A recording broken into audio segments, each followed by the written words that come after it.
ঐতিহ্য আর সম্ভাবনার এক অনন্য মিশ্রণ যশোর। 24.5 লাখ ভোটারের এই জেলার প্রায় 50% মানুষের প্রধান পেশা কৃষি, 41% সেবা এবং 9% শিল্প খাতে কর্মরত রয়েছেন।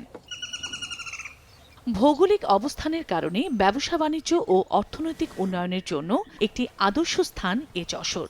ধান, সবজি, মাছ ও ফুল চাষে উদ্বৃত্ত জেলা হলেও বরাবরই বঞ্চিত এ জেলার কৃষকেরা।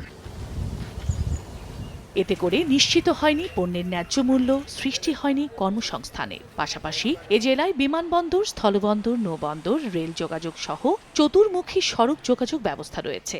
এমন অবকাঠামো নিয়ে তৃতীয় বাণিজ্য নগরী হয়ে ওঠার সুযোগ থাকলেও তা কাজে লাগানো হয়নি। গড়ে ওঠেনি কোনো শিল্প কারখানা, নেওয়া হয়নি কোনো মেগা প্রকল্প।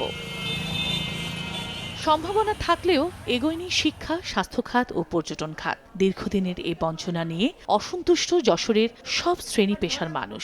দাবি থাকবে যাতে কৃষকরা একটা কার্ড পায়, যে কার্ডের মাধ্যমে সব কিছু মানে সার, কীটনাশক এবং কোনো দুর্যোগ যখন হবে তখন ওই কার্ডের মাধ্যমে আমরা সব কিছুই পাবো। জেলায় যে রোগীর চাপ, এখানে সংকুলন হয় না, যার কারণে কিন্তু রোগীদের অনেক ভোগান্তি পোহাতে হয়।